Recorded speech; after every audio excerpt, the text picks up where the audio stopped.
Welcome to Comfort Zone, a podcast all about pushing your hosts, well, outside of their comfort zone. I'm Christopher Lawley, and each week I am joined by two incredible co-hosts. As always, I'm joined by big business boy Birchler himself, Matt Birchler. How are you in your collared shirt today, looking all fancy?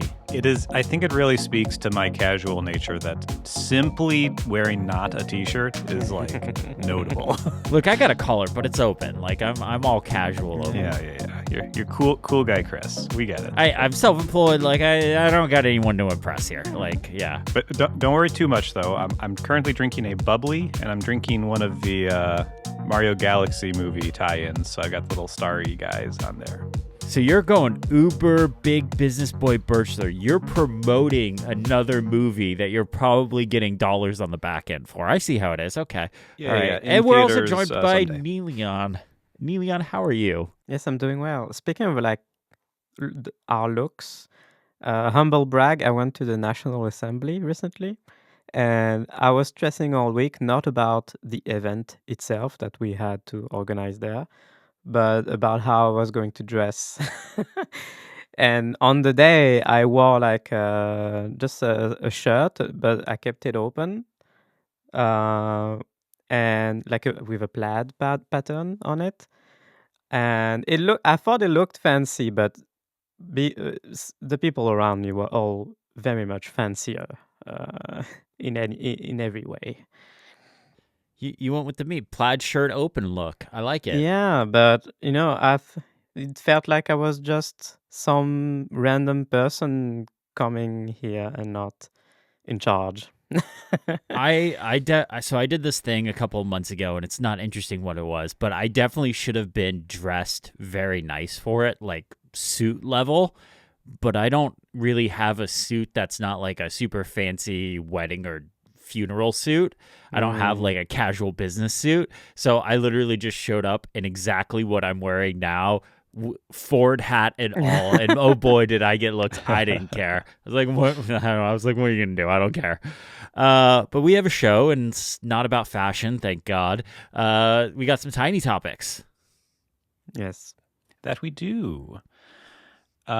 We got a few Apple Watch notes, so feedback from folks.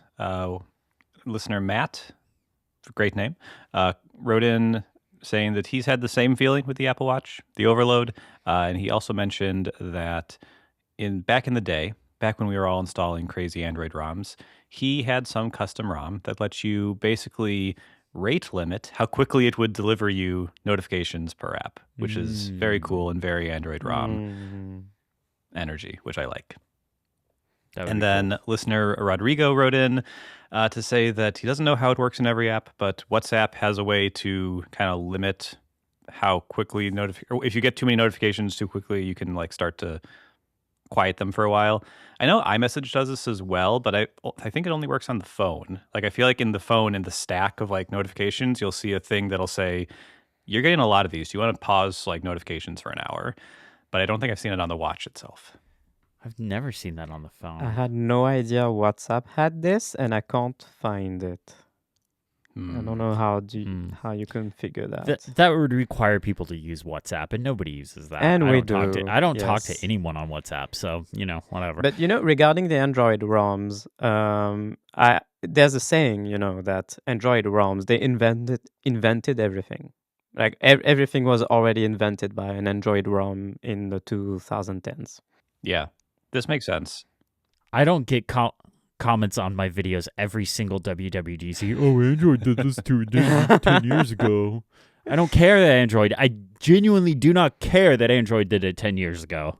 But it did, Chris. Yeah, every feature can be found on the XDA forums from 2010, 2011.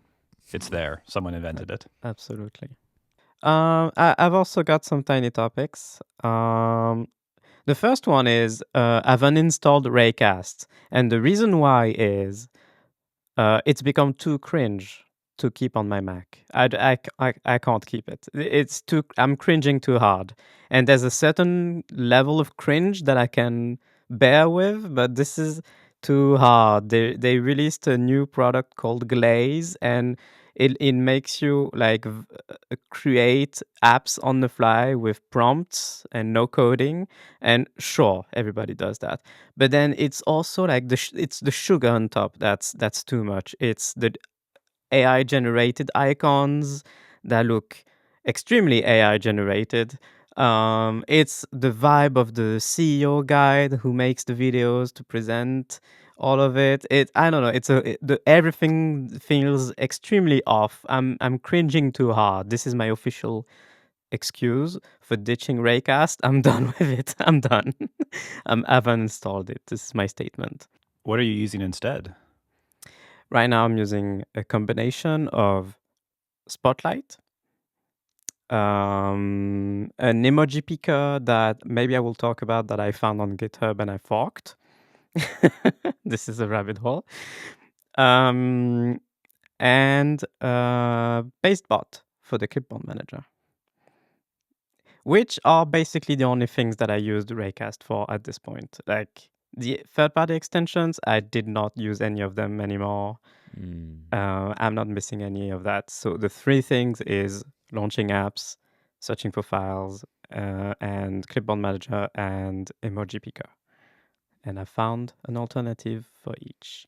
Spotlight is better than when Tahoe launched, because when Tahoe launched, I tried it like everybody did because it got a bunch of new features, but it was super slow for me. Like absurd. It was absurd how slow it was. And now it's pretty snappy. Like it feels a lot snappier than when Tahoe was released. So for now, I'm using it and it's fine. But we'll see. And Rob Knight, yes, made a blog post about this. It's a short one where he's just angry, and I like it. I like when he's angry, and I share the sentiment. So there you go. I've put a link for that.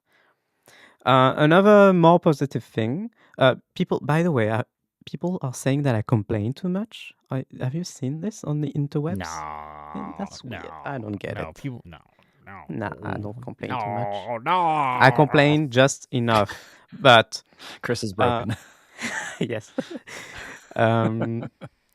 Here's something positive that I'm not complaining about. I found no, I did not find somebody recommended to me in our feedback form, but it was weeks, months ago now, and I put it in a sticky on my Mac desktop and never looked at it again, and then looked at it again like a week ago.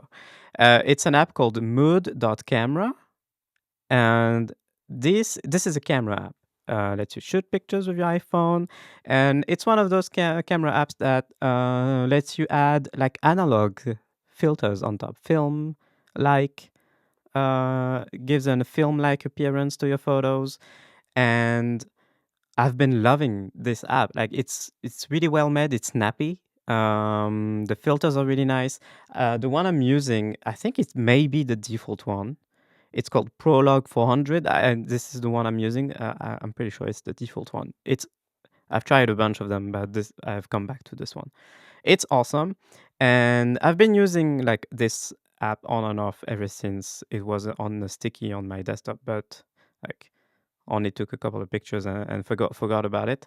But now I'm using it all the time, and you know why? The reason why is because it got updated and now it supports camera control. You can launch it with camera control, which you could not initially. So now, like, because I've become so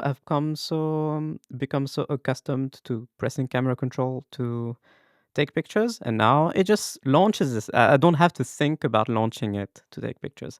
And since the photos, they look so cute and grainy and really nice, and like very different from the usual iPhone photos, it makes me want to take more pictures again, which I really like.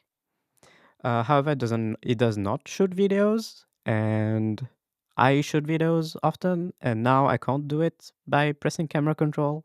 So what I've done is I've added one of the two controls that you get on the lock screen. One of those launches the default camera app in video mode directly. It's a shortcut. It's a one-action shortcut. There you go. I'm positive about something. See, I'm not complaining. Nice. And now I can come back to complaining. RCS. I need to talk about RCS. So RCS, now it works on the iPhone since last year. It's good, nice, well. And you know how supposedly the reactions that you do with RCS on RCS messages, they're supposed to work with people who at least have like Google Messages on the Android side. If they use Google Messages, it should work. The reactions. By the way, no, it does not work. It does not work. No idea why. I think maybe it's because it's I talked about this already, but I wanted to mention it again because it's been months and it's still not fixed. I think it's maybe because our devices are in French, and I'm pretty sure the way they're making the reactions work is by passing the raw text that says reacted to this and transforming it into an actual reaction. And I don't think they've done the work for all the languages. I don't think it works if your device is in French. That's crazy. So yeah, that sucks. That's weird. It totally works for me because I speak I don't know. one very special language. This is my theory. I think they only did this for English, and I think you are 100% right. Yeah. Or there's some, is your phone fully in French, or is there any Yes. Are you mixing? Okay. I have no idea then. I have some apps in English because you can do that on iOS now. It's really nice. Okay. And I do that for most. By the way, indie app developers have something to say. We all like you. Who's the guy you like to joke on about, once again?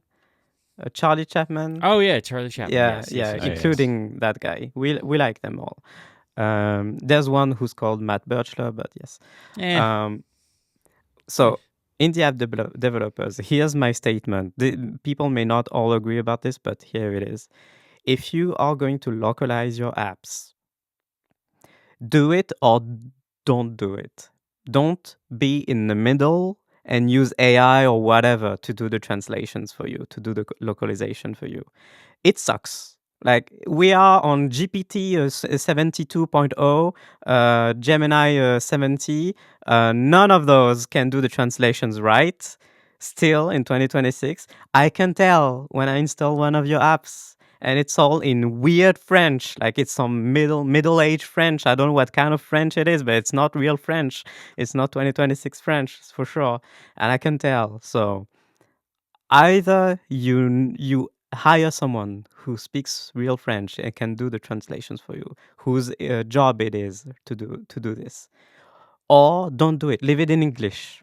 Okay, we can speak English. You can leave it in English. So this is my take on this. Anyway, so you had one bonus complaint here. Well, thank you. I was getting a little uncomfortable. What I'm hearing is in the prompt where you ask it to translate, you just have to say use 2026 French, and you get it. Makes sense. No, this is not what I said. Or you tell it to just translate everything as if it's in Les Miserables. Oh my god! I mean, that might work. No, it might for what not. It's worth. No. This is actually the reason I stopped doing translations in my apps. My apps are all English only. Quick Reviews actually has a lot of the UI translated, but it was automatically done. I don't know I don't know with confidence how good it is, and so I didn't feel great about shipping that. So I stopped doing it after that first app. Yeah, my experience as a user, at least, is I can tell 90% of the times when it's been done automatically and without review. And if you can tell, it's not good. And if you want to be in that 10%, just make your prompt better, and it'll work. Yep. Tell it. My God. Translate this as if you were in Les Miserables. Like I said, so you will suffer the same fate as Raycast and become too cringe to remain on my device. Oh boy, we need to do an end of the year highlight reel of Neilion's cringe apps of the year. Yeah, a little compilation. We can do that. This week on Cozy Zone, we tier listed app icons. Not the apps themselves, but app icons. And for those that aren't aware, Cozy Zone is our members only episode or show where we put out an extra episode every single week. So you get us twice in 1 week. I mean, like, I don't know who else gets. Other than Danielle, she gets. I gets to hear me twice, more than twice every single week, but she doesn't get to hear Matt and Elion. So it's like the only opportunity to hear all three of us twice in 1 week. Yeah. If you like my complaining, you can subscribe and hear even more of my complaining. It's great. Including the fact that this was such a weird selection of app icons. Yes. It was definitely a range. It was a range. Weird selection. All right, let's get to the main show. Nelion, you're first up in the document. What do you got for us? Yes, we talked about Discord 2 weeks ago.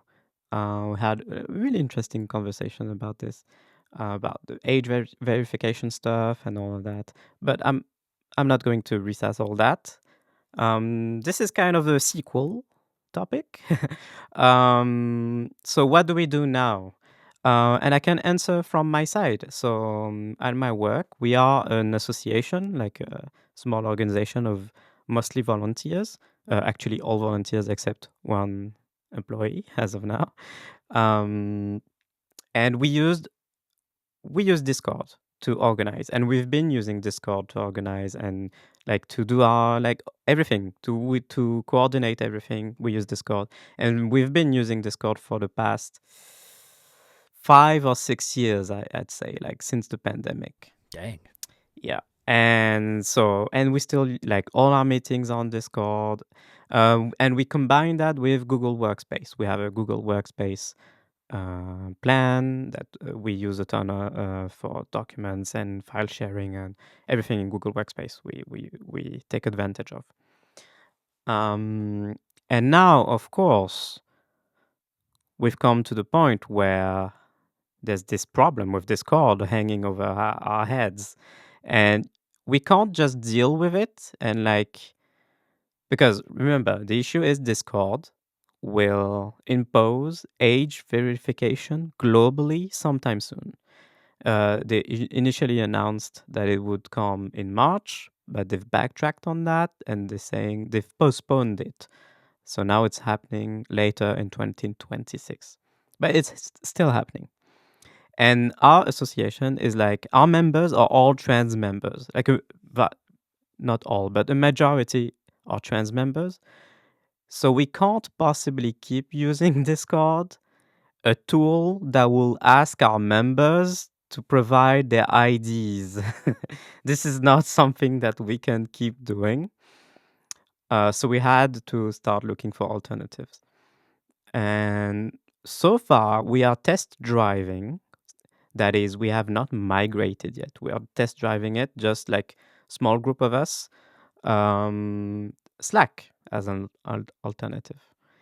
This was recommended to us because Slack is like, it's a bit like Discord, but not at all. But also, it feels like it feels like most of the purposes that we're using Discord for. So this is what I'm doing today. I'm going like I have a small comparison to make, and maybe we can talk about it. Do you already use Slack in any way, both of you? We all use Slack because the Mac Stories team moved over to Slack and out of Discord and into Slack because it was felt a little more businessy. Actually, I don't know if that's the reason why. I don't remember why we did it, but we did it. Yeah.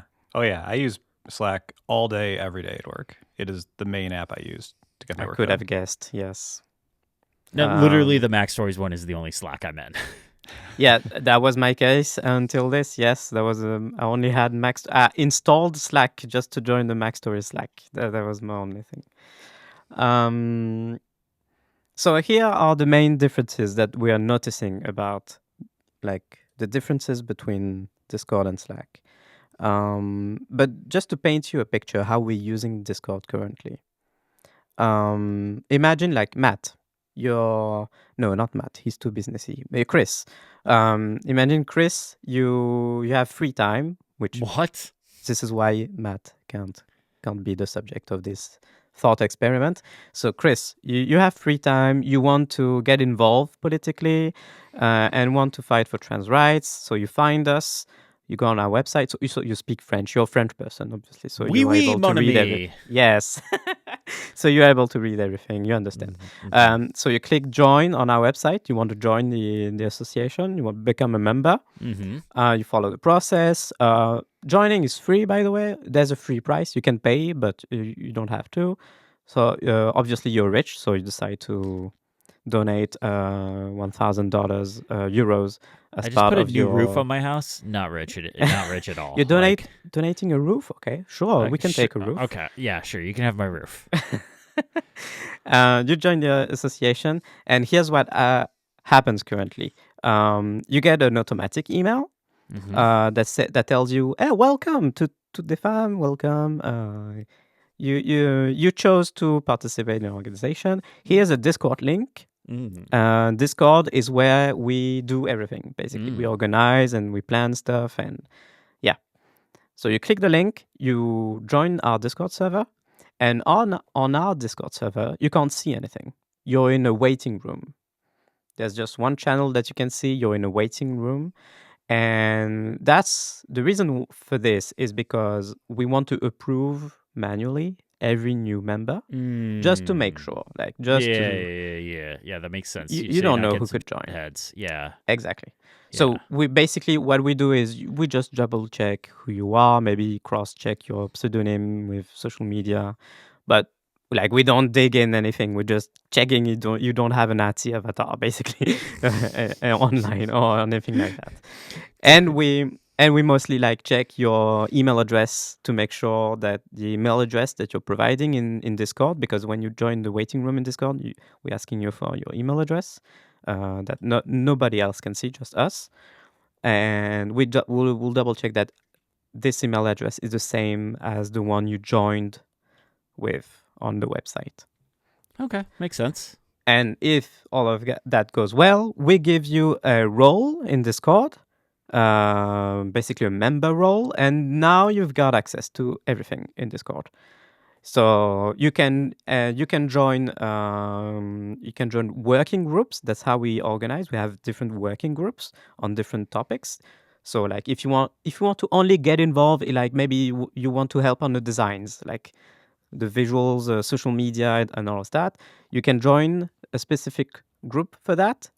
And to do that, we've been using a bot in Discord that makes custom buttons in the welcome channel, and that you can click on the buttons that you're interested in. So you in your case, you're interested in social media, so you click the social media working group button, the custom made button that we made, and that gives you a social media role. And now you can also see the social media working channel, the channel in Discord on the left side. So you can now start working with us in that channel and join in future meetings and all that. So this is how we use Discord, basically. This is the model. You join, you've got access to nothing. We have to approve you, give you a special role, and then you get given additional roles depending on what working groups you want to join. And now, compared to Slack, it seems like for 5 years, we have hacked our way into just replicating how Slack works by default in Discord. Because Slack, you join Slack, by default, you've got access to everything, but you're not in every channel. You have to manually join the channels that you are interested in. This is basic, and this is how Slack works by default. This is amazing for us. Because we had to create a special bot that creates special buttons. We had to create special roles to attribute to special people just to make sure you have access to only specific things. Slack, no. You join Slack, you're a member, and you choose what channel you want to join. Yeah, it doesn't necessarily surprise me that Slack is built this way because it's built for more enterprise stuff. Yeah. I was rolling out Microsoft Teams at my IT job, and it's essentially a Slack clone. Shivers. It's filth, absolute filth. I know, but it's essentially a Slack clone. But it was really easy to set up like who has access to what, like especially from the admin role. Like it was really incredibly easy for me to be like, okay, these are our salespeople, this is our HR team, this is our accounting team, and stuff like that. Like it was incredibly easy for that. And as far as I'm aware, Slack is very similar to that. Yeah. Yep. Yeah, it is. Yeah, and Slack Yeah. has like private channels if you wanted to like create a private channel, and then so they join, they can't see that channel, but maybe they could be let in if you wanted. I just personally, Discord just scares me. And this is just me being old. But like when you join a Discord server, you get everything and it's horrifying, and they all have unreads. And if it's a popular server, they have 0 unreads, and then they quickly all light up and it's all work to be done. And they're for things I don't care about. And you have to go and it's a whole thing. I'm a Slack guy, I guess. Old man, And like Slack guy. I don't and like with Discord, like they get so big and so overwhelming, like trying to like keep up with that. Like I like my experience with Discord and Slack is very limited, but I definitely like Slack way more than Discord. And maybe that's me being an old man, but also I just feel like Slack is more organized and easier to keep up with as opposed to Discord. Yeah, that's true, and you're right. It's because it's not the same product. Like it's not targeting the same kind of people. Of course, the reason why did we go for Discord in the first place? Because we are a public-facing, like small association, and we want people to join. And the easiest people to get on board is to use a popular tool that people already know and are familiar with, and already have an account on, and especially during the pandemic, that was Discord, and still is for a lot of people. Still, Discord is still like, in terms of a tool where you can organize and create tons of channels, this is the most popular option. But yeah, now that we're searching for an alternative, Slack really looks like it's better suited to what we need. And of course, Chris, you remember you had to be manually approved I to do join remember. that, like Yes. to see all the channels in our Discord. Slack, so we've investigated over the past 2 weeks how that can work in Slack, and it cannot really work in Slack. Basically, you join Slack, and the way it's made, you've got access to everything. And the only thing like you can do is, like Matt said, you can create private channels that you reserve to serve some groups of people. But you can't just have you can't have a member that's not able to access anything until you like do an action on it. And the only option to do that is like to create a group of, like, maybe you call a generic group that you call members, like just like the member role that we have in our Discord, and you put everyone in that group. But already this is too much, because Slack, it doesn't let you easily add every single one person into one group. Yeah. And so that would be really annoying to maintain really quickly. So yeah, Slack doesn't have an option like that. So what this is going to force us to do, if we do go with Slack in the end, if we do migrate to Slack, is we're probably going to move the verification step off of that platform entirely. Like, do it some other way, over email, probably. Like, when you join, Chris, instead of an email that tells you here's a Discord link to get involved, to start working with us, maybe instead you get an email from us that tells you, hey, here's how we work. Maybe let us know what you're interested in. Like, maybe we can ask a couple of questions first to see who you are, and then we invite you to our Slack. So we do the verification step before you get onto the Discord. You could do the verification step in like a Google form. Like you could set up a Google form of like, hey, give us like your social media handles and like here's all this stuff, so you can verify that. Yeah, we could do that. But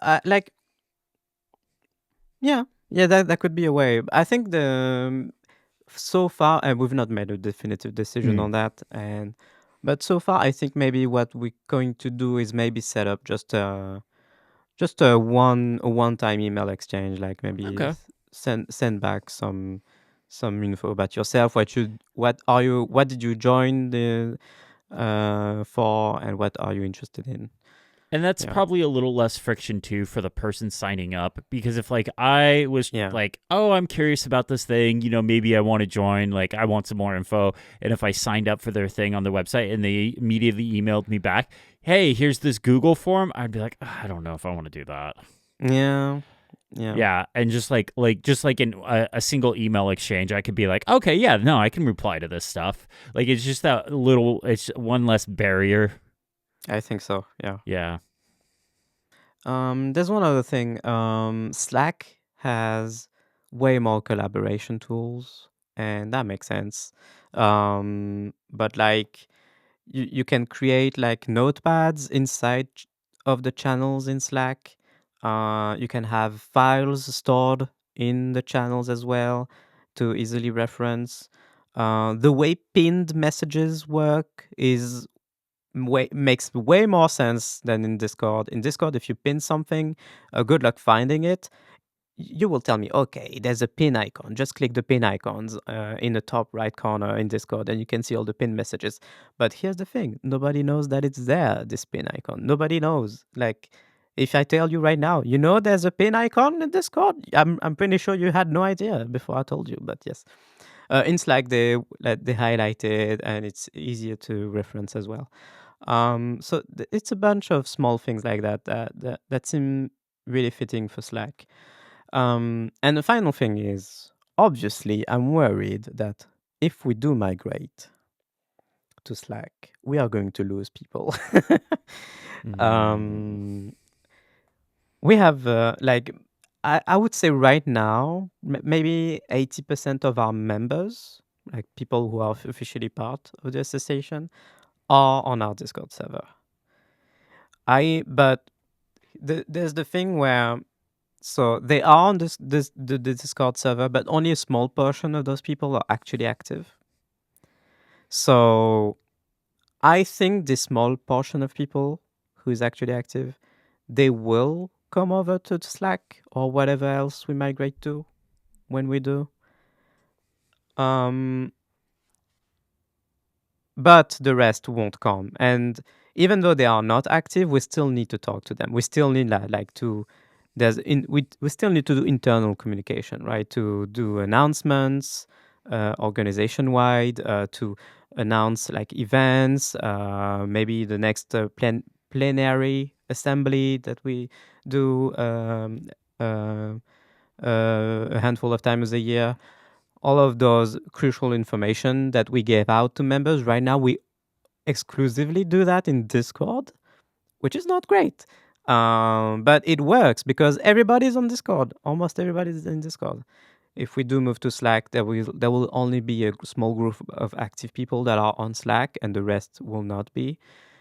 This is why the conclusion is, I think we will have to reinvest in email. Mm. And I think this is an important thing to like acknowledge. I think as time passes on and those platforms that we've come to depend on get more locked down, and as legislation strengthens, especially like in terms of even if it's not just the age verification stuff, but more, maybe we need to go back to the fundamentals.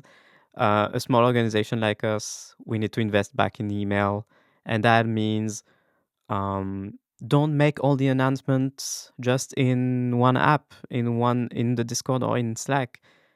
Do all of that in email, like organization-wide emails. Invest more in emails. And this is sad to say because emails suck, but it works and everybody has email. So uh, you're sure to touch more people this way. So yeah, this is my like first breakdown of the kind of analysis of the migration that we need to make this happen. Right now, Slack is looking good, and it's likely that we'll move to Slack. But yeah, it's hard. One thing to mention is Slack. They have this thing where you get the Pro plan for free if you are a non-profit organization. Oh, nice. So you have to apply, they have to review, and this took a lot of back and forth as well. But in the end, we got the approval, and so we got that plan for free. So that's great. Nice. Just like Google Workspace, we also get that for free because Google Workspace, you can also get it for free if you're a nonprofit and you apply. Oh. So yeah, Nice. That's awesome. yeah. But also Slack is made by Salesforce, and those people suck. There you go. All right. Anything else on that? I think that's it. Yeah. Okay. All right. Well, so at the time of you're hearing this, reviews have probably all been out for all of the latest Apple products that were announced the week before, and the embargoes have dropped. The products are actually would have already be shipping because this comes out on Thursday, and they're all coming out on Wednesday. So not exciting news, but I have had the M4 iPad Air. Sorry, it's not the MacBook Neo. It's not the MacBook Pro, and it's not iPad Neo. It is not the fancy new studio display. I've had the M4 iPad Air. I got it. So it was announced on Monday of that week. I got it on Tuesday, and it is a boring update. It's not exciting. In fact, my topic is not really about it, but I will run through the changes really quick. It has an M4 chip. It is the binned M4 chip, so it only has the 9-core CPU. It has the N1 chip, so that brings Wi-Fi 7, Bluetooth 6, and Thread radio to it. It also has the C1X cellular modem, so if you get the cellular version, you get the C1X chip. That is actually pretty nice. When I did the testing, when the M5 iPad Pro came out, because it also had the C1X chip, when I tested it against the M4 iPad Pro, both of them were on the cellular connection. The C1X chip actually outperformed the older cellular chip, whatever that was, by a lot. Like it actually was a significant update. So that is kind of nice if you use a cellular iPad. But it still uses the old style Magic Keyboard, which is very disappointing. The new one is just so much better in every metric, and it's a $30 price difference. That kind of feels like rubbing salt in the wound, or sand in the wound, salt in the wound. Yeah, salt in the wound. Sand wouldn't be pleasant either. So $30 compared to what? So it's on the 11-inch one. So if we're comparing the 11-inch one, it's $270 for the old one, $300 for the new one. So it's a lot of money right there. So for the Magic Keyboard. For the Magic Keyboard. Yeah. And for the 13-inch one, it's $320 versus $350. $30 difference when you're at that price point is negligible, because like the new one, and Matt, I think you and I have talked about the new one is just so significant. The new Magic Keyboard is so significantly better than the old Magic Keyboard in just every metric: build quality, viewing angles, bigger trackpad, just so many things. Yep. And if you're spending $270 on a keyboard, you're someone who can spend $300 on a keyboard. Yeah, you get $30 more is not gonna. It's not gonna cause you to lose your house. Like, but why are you comparing? Because the new one doesn't work with it, right? Yeah. So I'll get to this, but like the new Magic Keyboard does not work with the new iPad Air. You have to use the old iPad Air. So my point, what my point overall is going to be is, if you're interested in an iPad, just look at the iPad Pro. Like literally. The iPad Air and the base iPad are but let me get there. Hang on, let me get there. Just let me get there. Okay, so before we get into that though, I just want to say we have not had an interesting non-pro iPad update in a long time. I looked up all the numbers. The last really interesting iPad Air update was in 2020. Everyone since that has just been a spec bump. And by interesting, I am not meaning design change, though these happen to be design changes. I would count the M4 iPad Pro as an interesting update, but it wasn't exactly a design change. It just got thinner and lighter, which wasn't really a design. It's a design change. Sort of. I mean, sort it's not of, a triangle, but it's a design change. It's not as dramatic as like the 2018 iPad Pro was. Like if you put those two, if you put the M4 iPad Pro next to, like, yeah, but it wasn't. It's not a dramatic design change. Okay. I think we can agree on that, right? Okay. The iPad Mini hasn't had an interesting update since 2021. It's only had one other update since then. The Jelly release. Yeah. Yeah. The base iPad got its redesign in 2022, and since then it has been a spec bump, and it still does not have a laminate display at all. Nope. But this brings me to the point I think you guys both want to get to. Yeah. The other thing that was released or announced this last week and released this week was the MacBook Neo, which is a $600 MacBook. 256 gigs for the $600 one, and you can $100 more. You can get a 512 gig one, and that has Touch ID. So, in this economy, let's first do like a round. What do we think of the name? I think they should have just called it MacBook. I like it. You like? Oh, you changed your mind. I read your blog. My mind. Yes, you said I think it should have been the MacBook Mini. You said yes. I think that MacBook Mini would be fun, but I think Neo's. Anyway, people always get mad when Apple tries something. Anytime they go against the grain. I'm not mad. I just think MacBook would have been a simpler name, but Chris, it's stop fine. Yelling. You don't need to be so mad. Will the dads stop fighting? For goodness sake! I think it's cringe. Is my take. And she is the young one out of us. No, but the children are wrong. Let's save the MacBook Neo discussion for next week. Okay. Because okay. What? We'll one to two of us might have one next week. There may be one of us, two. Who knows? Some people may have some next week. I already have one. It's right here. Look, it's an iPhone 16 Pro. Oh my God! Now we've entered the Macs are just big iPhones. So what I'm kind of getting at is the MacBook Neo starts at for 256 gigs starts at $600. I'm just going to round up to the even numbers. I hate the whole like $599 thing. I'm just going to round up to the base iPad for 256 gig, the base one with the non-laminate display is $449, $450, so $150 difference. If you add the keyboard to the base iPad, it now becomes $700. If you add the keyboard, technically, so what you're saying is, hang on, okay, I'm getting there. Just let me get through these numbers. Let me get through these numbers, and you can pop off. The iPad Air for the 11-inch iPad Air for the 256 gig model, and the older Magic Keyboard is $970. Can I make this even worse? Real quick. Yeah. If you're an education buyer, anyone with a .edu email address, so any college-age kid or technically younger, you don't even need that.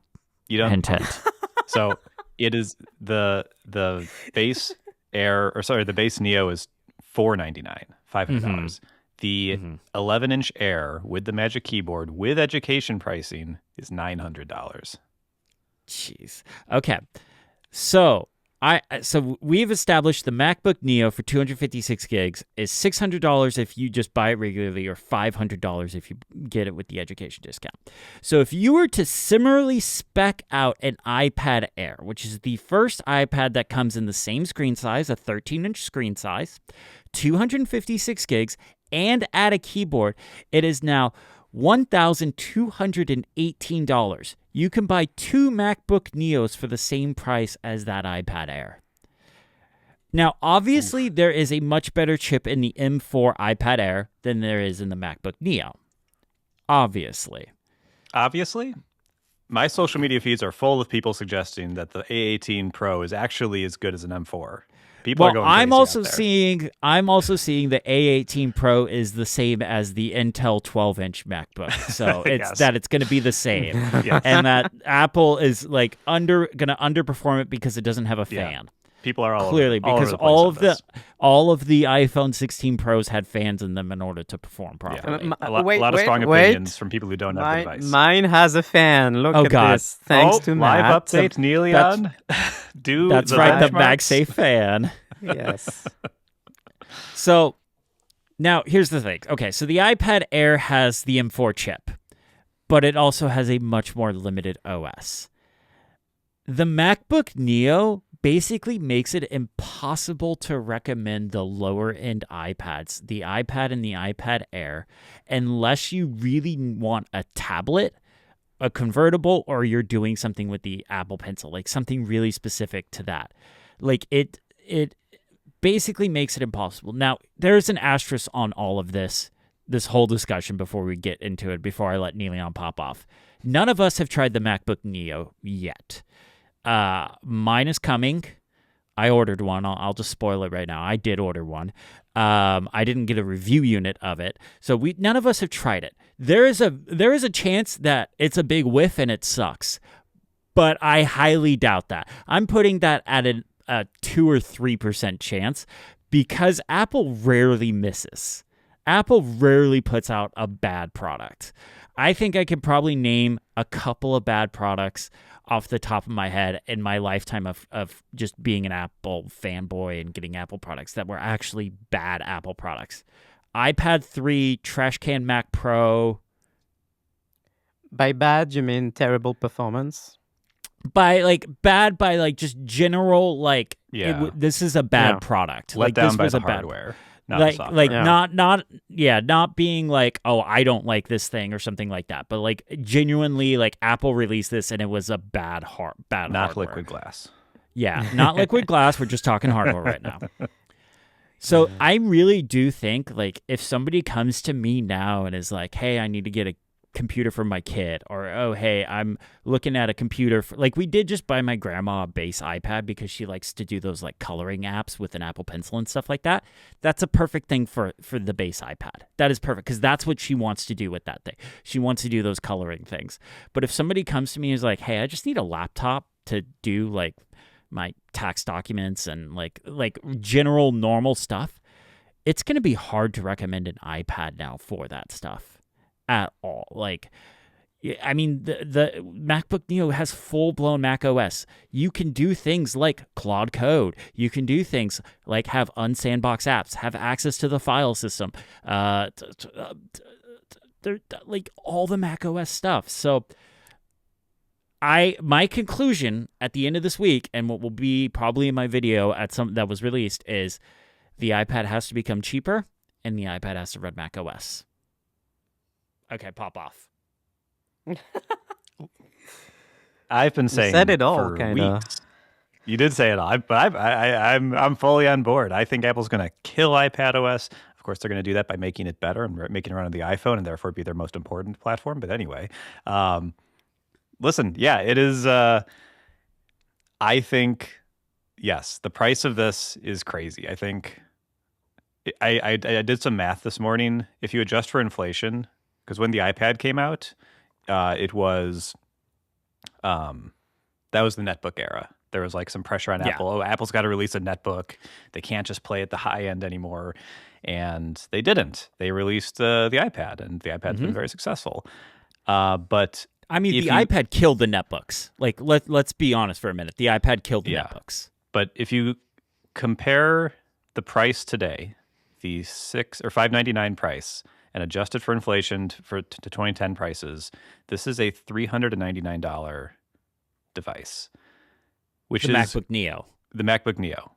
So that's like they basically released a $400, so cheaper than the iPad was, which was already cheaper than we thought it would be. Mm-hmm. Like it's so cheap compared to anything Apple's ever made, like by an enormous margin. And yeah, like you said, it runs Mac OS, and I think for a lot of people, the A18, even though it's going to be less powerful than the M4, you can do more with it. Your Google Chrome tabs aren't going to force close themselves when you move it to the background and lose your progress and everything. Like, there's just a bunch of little things like that. You can use it in business. You can use it in school to join video calls and share a portion of your screen, not the whole screen. Like, yeah, it makes, if you just need a computer, this is more compelling, I think, and especially now that it's cheaper as well than the Air. I fully expect to be able to edit short form videos on the MacBook Neo. I would be shocked if I can't edit short form 1 to 2 minute vertical videos on the MacBook Neo. I do not think I would be able to edit my next iPadOS walkthrough on the MacBook Neo. I think that would literally cause that thing to catch on fire. But I think short form videos, this is going to be one of the things I test. And I know it's going to be the obnoxious thing, the YouTubers testing video editing on the MacBook. But it's a good way to see like kind of where this thing comes in. Like, if you are a short form creator, can you graduate from editing on your iPhone to something with a little more real estate? For $600, I impulse bought this thing. I was refreshing the page Wednesday morning, and it got to the point where it was very clear that they weren't going to drop the newsroom article before the store went live. So I went to just refreshing the store, and I just impulse bought the thing. I picked blue, I picked the base one, and just hit buy, because I didn't need to buy a bunch of other accessories like I would with an iPad. I didn't need to buy a $300 keyboard. I didn't need to buy a $100 pencil. I just spent $600 on this thing. No problem. It'll be here Wednesday. I traded in an Apple Watch, and I got mine for half price. Nice. Like an Apple Watch. That's crazy. Really quick, what color did you get? I got the blue. I chickened out on the neon Same. because everyone was like, it doesn't look as good in person, and I was like, I don't know. I'm getting blue. I kind of wish I would have got the citrus one, just because I think it would have looked good in thumbnails. I wish I would have. I'm disappointed that none of you got the citrus one. Yes. Yeah. I thought I would be letting you down by getting citrus. Matt, was yours available for pickup at the Apple Store? I don't know. Oh, mine was not. Like, literally, there was no stores in California that it was available for pickup. I don't know if I was just too early or what. Interesting. I need to be allowed to pop off as well. Okay, please go. I think this highlights that iPadOS should die in a fire. There's two things. There's two ways to look at it. So you highlighted the iPad Air, and iPad, and the base iPad. Mm-hmm. To me, this shows that those iPads should have the A18 Pro or whatever similar chip. Yes. And not M anything. Why does the iPad Air has the M4 chip? No one can take advantage of it because of iPadOS. No, you can't. Your browser tabs will freeze if you switch away for some reason. There's one thing that is a technical limitation that makes the M series chip in the iPad Air make sense. Yeah. External display support. But even that, the A series chips are not designed to work with external monitors. The M series chips are. That's why the M series iPads have support for the studio displays, and the MacBook Neo can't drive anything past a 4K display at 60 hertz. And I have a feeling the macOS is doing a large portion of that. But also, why? Okay, unless you're Christopher Lawley, you are not going to plug in your base iPad or iPad Air into a 5K monitor. This does not make sense. Like, this is not a criteria to me. And also, so this highlights that maybe this is the wrong chip in those iPads. And also this highlights that, yes, iPadOS should die in a fire. And the reason why is, so you said, Chris, I will try this and that to see what can be done on the MacBook Neo with the A18 Pro. Yeah. The answer to that is it can do anything. Well, because it runs macOS. It can do because there is going to be a performance limitation. But that's not a limitation. That's like a condition of how it will work. But it will work, and that's how those operating systems, like classic desktop operating systems, are designed to do and be. is that they can tank stuff. Those OSs are designed to tank stuff. If you do too much on them, they will slow down to a crawl. Mm-hmm. Yeah. And the worst thing that can happen is maybe the app can't handle it and it will crash. Maybe some system service can't handle it and it will crash. But you have to go really hard to come to a crash on that system. Otherwise, it will do the tasks. Maybe it will take 3 hours to render a small 5-minute thing or whatever. I don't know. But it will do it. Unlike another OS that will not do it if it is too much for it. Yeah. I do think, Chris, with your camera, you're at the very high end. I think with your cinema camera, this computer will struggle. I think it will turn into a barbecue. I told John Voorhees, I can guarantee you I could melt a MacBook Neo with my camera. I guarantee you I can do that. But here's the thing, and the thing I really think is important is I think my 4K YouTube videos would edit fine on this machine. I know think that so because too. I have shot 4K. I don't shoot log. I just shoot regular video files. And I know this because I was editing on a 2012 Mac Mini 4K videos, and it wasn't as good as it is today. It wasn't as fast as it is today. But this machine would just absolutely blow that 2012 Mini away. It would destroy it in every possible performance metric. Mm-hmm. And you'll be able to do that, and kids will be able to do that, and they'll be able to be creative, and they probably will just make shorts because their attention spans are destroyed, but they can make longer form content on here. And like Neilian, you said, they are completely unrestricted. There's no artificial restriction on what they can or can't do with it. If they can find a piece of software, as long as it's not, I don't know if these have Rosetta on them, but because I know that's going away. I think eventually. isn't Rosetta going? Isn't it's still gone? here, but it's being deprecated. I think next year. Okay. Yeah, Yeah, I it's wasn't sure if going the A18 does Rosetta or not. Oh, This was my question for the briefing if I was in the briefings. Yeah, I didn't get a briefing. So I don't That's know. a good question. But anyway, I mean, sorry. The developer kit, it had an A12Z, and it had Rosetta. Oh, yeah. Right.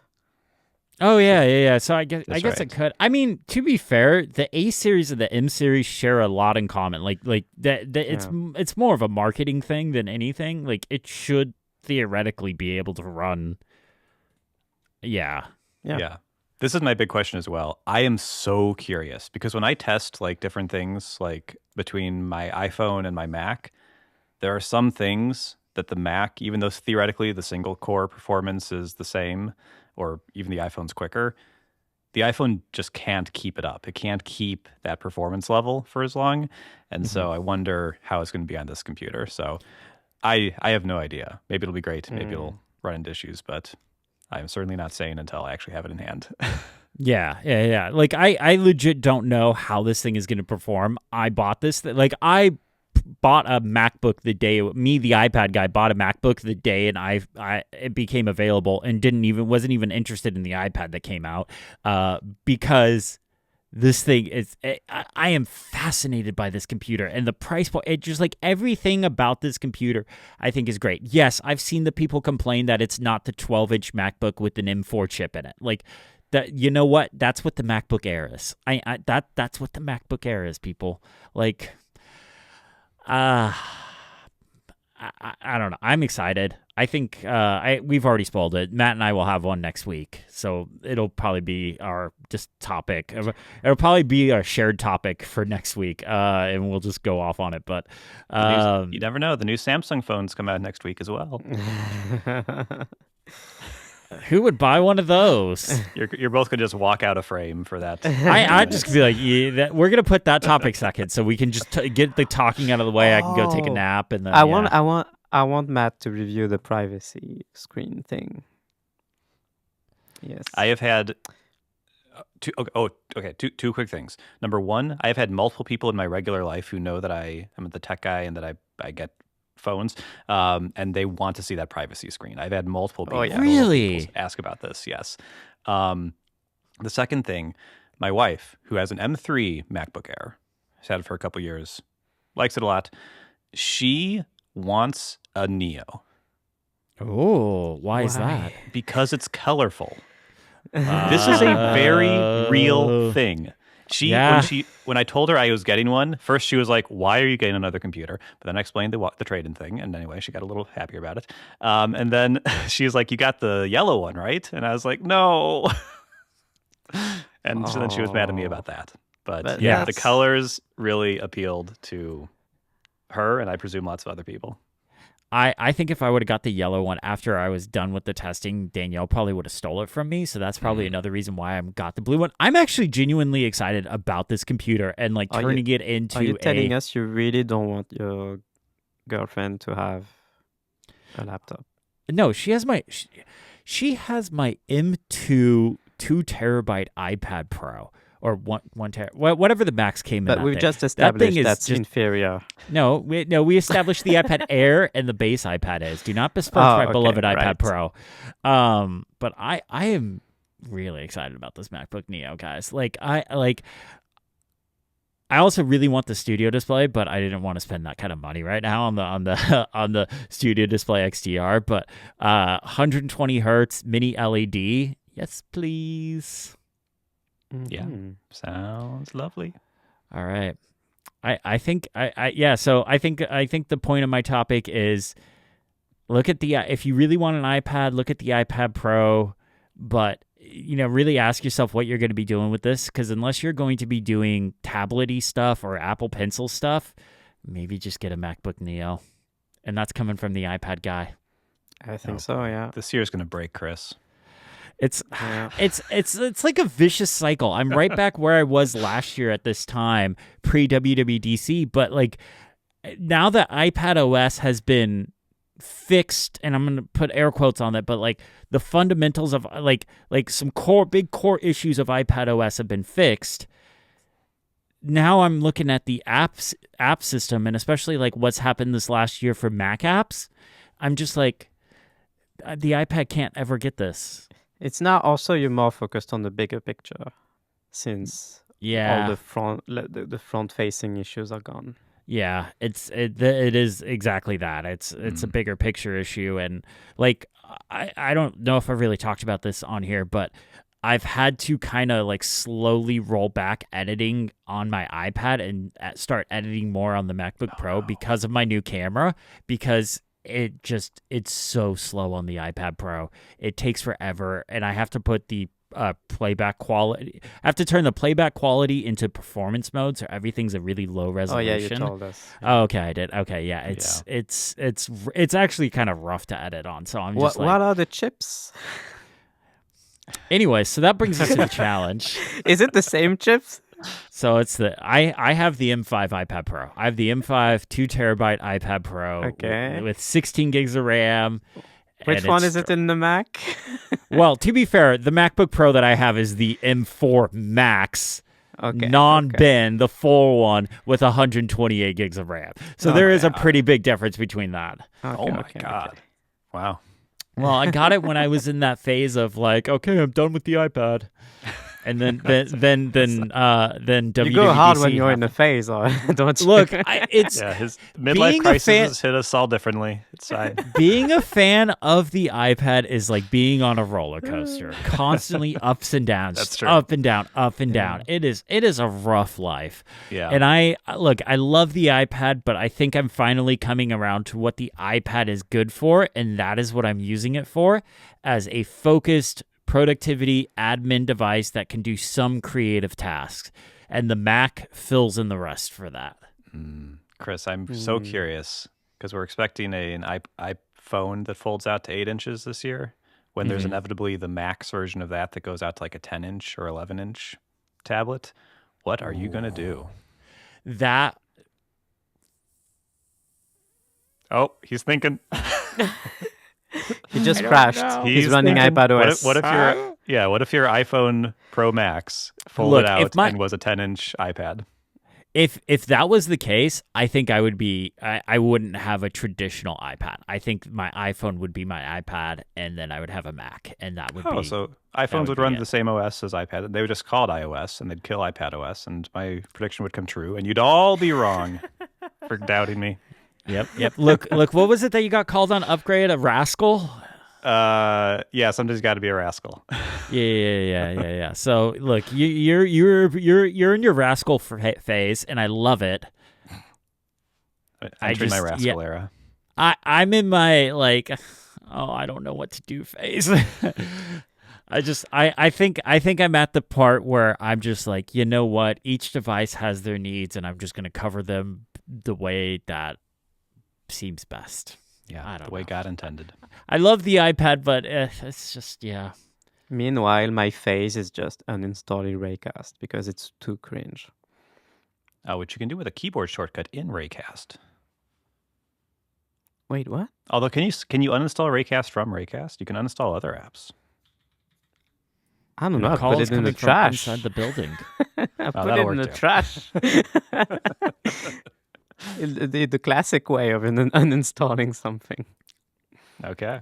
All right, we should get to our challenge, and it was Matt's challenge. It was my Yeah. challenge. A challenge that made, I feel like you two were very upset about this for some reason, but it was find one nice thing to say about a password manager that you don't use every day. So for me, that was say something nice about something other than 1Password. I think same for you, Neilian. Is that correct? Yeah. And Chris, Still using someone besides 1Password. Apple Passwords. Mm-hmm. So I can start, and this won't be a super long one because it wasn't switch to it for a week, deliver a full review. Just find a nice thing. Thank God. And the nice thing I have to say is about Apple Passwords. And it is also a mean thing to say. So the nice thing to say is I use 1Password. I keep my passwords in there, my 2-factor codes, and my passkeys in there. It's great. Works wonderfully. There's one website on Earth that restricts what apps you can use to create a passkey. And that website is apple.com. Apple does not let you create a passkey in any other app besides Apple Passwords. Of course they don't. This is insanity. And Apple should feel bad about this. It's insane. So all of my passkeys live in 1Password, except for my Apple passkey, which lives in Apple Passwords. It's crazy However- that that's still the case. I can't believe I know. It's nuts. And you can't create multiple, but anyway, it's a whole thing. it. Yeah. But in non-Safari browsers, and I don't know if this is a Tahoe thing or if this came last year, but in non-Safari browsers and Safari, you don't even need to have the Apple Passwords extension installed. If you have a passkey for that website, it can present itself in the browser, which is great. So I use 1Password for everything, and I go to Apple, I click sign in with passkey, and I get this little like system modal that just says, hey, do you want to sign in with your passkey from Apple Passwords? And I'm like, yeah, and it works. And so I think that's really nice because I don't want to install their god-awful Chrome extension. Yeah. And so that's nice. It's great. Nice. It's stupid I have to do this, but it's nice that there's a easy workaround. Nice. Yeah. Well, so I was struggling with this one, but then I was thinking back to the old days, the good old days, but not really good because I hated this part. But I was thinking back to my IT career, and I was thinking about what we use there, and there is an application. I'm going to doubt either one of you have heard of this. Oh, can I Actually, maybe guess? Maybe Neilian has. Go for it. Okay. For the meme, I will say stickies, but it's not that. Oh, no. But my real guess is Keepass. Yes. Yes. Okay. I started saying neither one of you would know this. I'm like, no, Neilian's going to know about it. Yes, Keepass. Okay. Keepass is where you go when you are either a tinfoil hat person and you're worried about security, or you work in a place that like you have to have really good security. The idea of Keepass is it is an open source password manager, and it just creates a database file. And Keepass itself is basically the viewer of this database Matt file. looks puzzled. Matt looks so confused. I have gone to the website. It is shocking. Yes, everyone should go to the website. Again, this is a perfect slam on your brakes in the middle of traffic and look at the website. So Keepass is kind of the viewer for this database file. The database file is the thing. In Keepass, there is no cloud syncing. That you do not sync to anything. where you store that file, however you store that file, that's what can access it. So in my IT career, we had a file server. We had a special folder that only the IT group could access. You had to have the correct permissions to access that. That's where we put the Keepass database. But then when you get into that, it's an encrypted database, so it's crazy encrypted. This is where the Keepass application comes in. That unlocks it, and you can view everything in it, and you can do all like passwords, SSH, all that stuff in there. I have no idea if it does passkeys or anything like that. In fact, I would doubt it does. But I don't think so. yeah, it's all off. I don't think this is certified for Y2K. Like this is. Oh yeah, it is. Oh baby, it is. Hey, it's still maintained. This thing. Whenever I would get audited in my IT career, they'd be like, "Okay, how do you guys store your passwords? Keepass. Okay, you're good." This thing we had like a 50-character password to get into the database. It was a sentence. My last IT job, that was 4 years ago, 3 years ago, 4 years ago. We were using Keepass still. Nice. Yeah. Yeah, and so Keepass is technically the Windows application, but I put a link in there that like there's iOS versions and Mac OS versions and stuff like that can access it. These are all open source and stuff like that.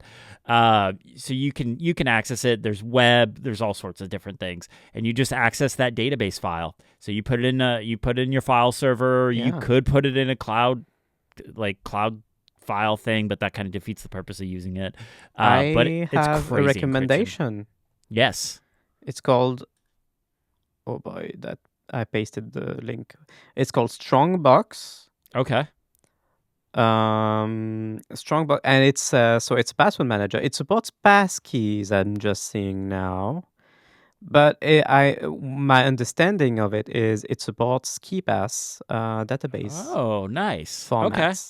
So it looks like maybe you can have passkeys in Keepass after all. I'm not sure. Okay, I wouldn't recommend using if you're somebody that needs like a shared Keepass vault and stuff like that. Don't do passkeys because it's based on that's going to make things hard. But that's a whole separate deal. But yeah, no, Keepass is if you want to go full tinfoil hat, you go Keepass. Yeah, and Strongbox is like. I've seen people recommend it a lot. This over actually the past looks like couple of weeks. It's so in a native Mac app as well as iPad and iOS. So it integrates with the built-in password management stuff in those OSs, and it looks pretty decent. I've not tried it. It looks pretty good. I'm just looking at the screenshots. I get like you. I haven't tried it, but it definitely gives me those Keepass feels. Like it's giving me the flashbacks to Keepass. So. But native to macOS. Yeah. It's got OTP and all that. And it's also on the iPhone, iPad, and Apple Watch. So it's not just on the Mac. So if you need Apple it on Watch. other, and Apple Watch. Well, probably I'm guessing like the 2FA stuff is on the Apple Watch. Yeah. In fact, that's exactly what it is. Oh, and passwords too. Wow, that's wild. And passkeys and everything. Yeah. No. But yeah, that's what I got for you this week. What was Crazy the nice thing you had to encryption. say about it?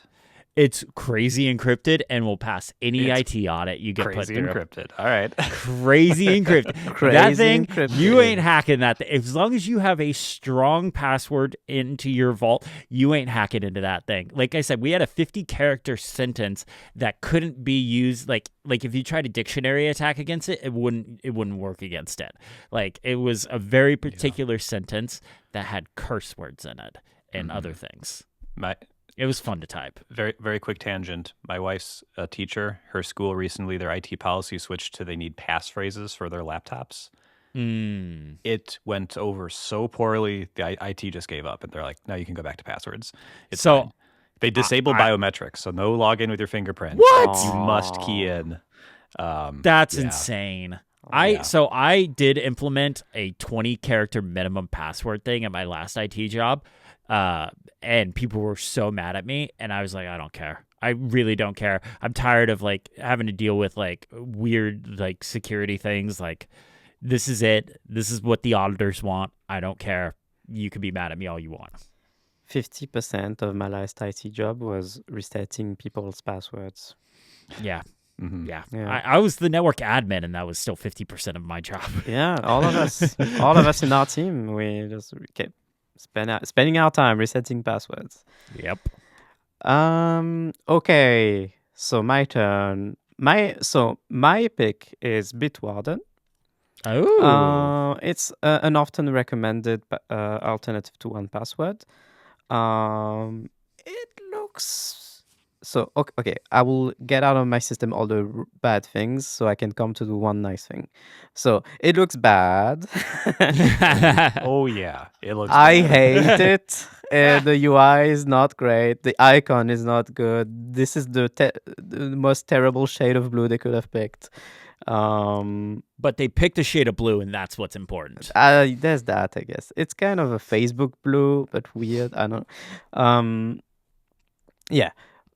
But besides from that, it's got all of the things. All of the features that you would expect, including OTP, so 2FA stuff, passkey support. It's cross-platform, so just like 1Password. You got all the browser extensions. You got a Mac app. You got the mobile apps. It integrates on iOS with the autofill features. So all of that is covered. It's just that the UI sucks if you go into the app, but you can bear with that, I guess. It's cheaper than 1Password. It's got even a free plan. The free plan is pretty bare bones, which means you can store your passwords and all of that, but you can't have OTP. I think you do have passkeys, but you can't have OTP in the free plan. I'm pretty sure. Okay, so see, I'm coming to the nice stuff. But the one nice thing that I picked is that you can self-host it. So the server component. So you can just be a newbie user. You can sign up and pay for a plan and start using it, just like 1Password and the others. But if you are a techie and you want to own your data or whatever, and you have a server, you can install the server part on your own server. And when you're signing into the app, you put in your own email, no, not email, your own domain name. And that's it. Your account points to your own server. And that means that it's basically like it's free for the people that can manage this because you get all the full breadth of features. I'm pretty sure you can you access everything, but you have to self-host it. And I think that's pretty cool in that you can self-host a password manager like this. Which means like so you can still benefit from it's like a bit like Keepass, I guess, but Keepass you manage the database itself, and Bitwarden is still like a proprietary thing. You can still import and export stuff, but it's not really the database that's portable. But still, you can self-host it and yeah, I think that's pretty nice in this day and age that you can self-host your password manager. Yeah, that is nice. Yeah. Is it wrong for me to think that like Keepass is kind of like Obsidian, where it's this like standard set of files, but it's a database, and then you can have like different apps that access it? Is that I would say that's You're a fair right. way of putting it. I think, Yeah. yeah, that's fair. okay? Yeah. And Bitwarden is more. It is open because you can run it yourself, but it's more of a package that's meant to be. It's more of a package, yes. Like it's more like you install Plex. Okay. Maybe not. I don't know, but you install the whole thing, right? Yeah. Okay. Yeah. All right. Bitwarden is always the one that comes up whenever people Oh yeah. hint the slightest distaste with whatever password manager they're using, and You can tried. only guess that I've received hundreds of recommendation to switch to Bitwarden over the past 2 weeks because I've complained about 1Password.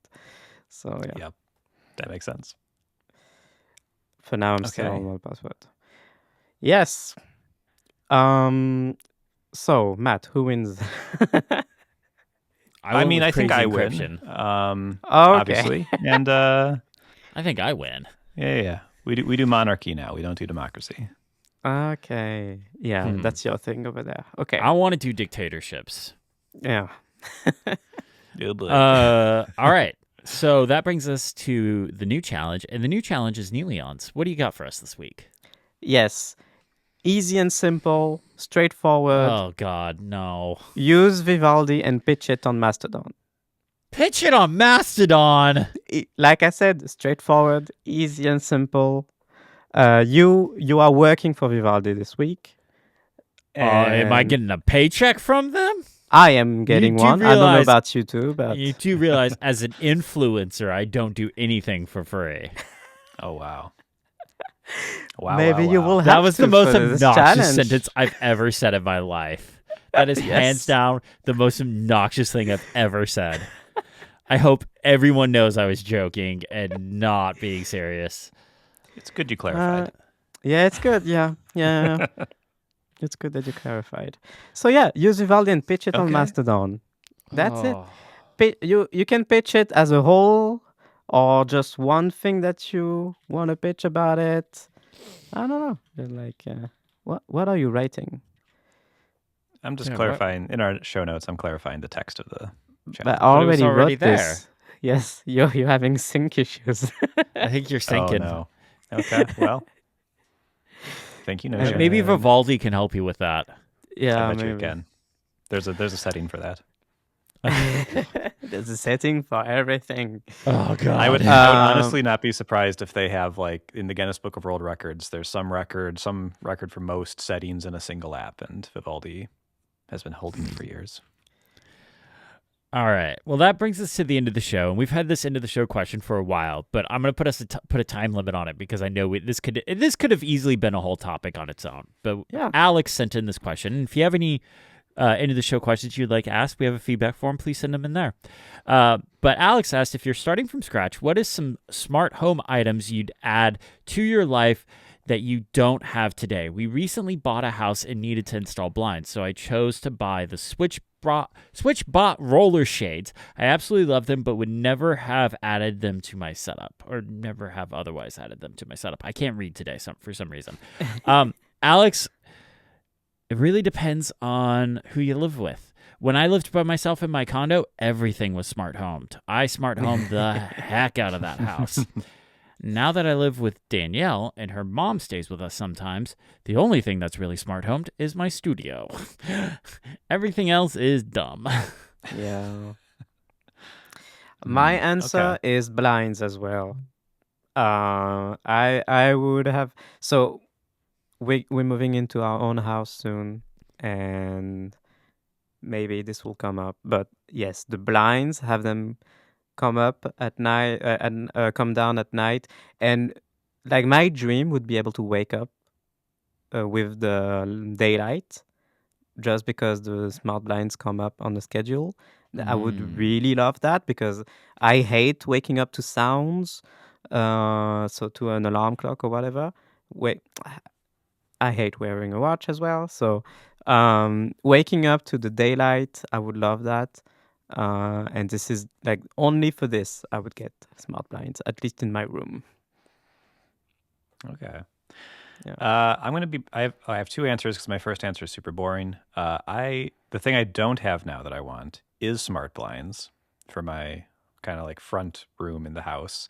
It'd be really nice if those could go like down when the sun goes down, because we have to go around the couch. It's a whole thing.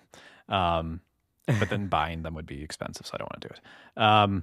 And then what I would recommend everyone who's moving into their own home, you should get smart lights for whatever outdoor lights you have. For like your front door, your garage, if you have it, like those sorts of lights. Get smart lights, set them on a routine to turn on at sunset and off at sunrise, and you'll never have to think about turning those on or off ever again. It's wonderful. So like in the garden, like what kind of outside lights? In the US, if you have a house, you typically have a light right outside your front door, and then lights on both sides of your garage. And Wait, like what? you might have like a spotlight outside your garage or something for like when you pull up. Like some people have motion sensor lights and stuff. Oh, okay. Yeah, Because there's criminals in our country everywhere. No, I don't know. It's just a But thing. also, you don't have fences in the front for weird reasons. We do not have, almost never do we have fences in the front. No. There's Yeah, some that's places where you weird. do, but It's weird. weird. If you have a fence in the front of your house, you're hiding something. Like that's what we're we judging all you. We're we like all you're have hiding fences. yeah. Yeah. Okay. The one thing I will say: smart garage door opener, and don't get a MyQ one. Those guys. Okay. Get a HomeKit one. But anyways, that brings us to the end of the show. Thank you all so much for listening. Thank you to Mac Stories for having us. We are a Mac Stories podcast after all. And have a great day. Bye.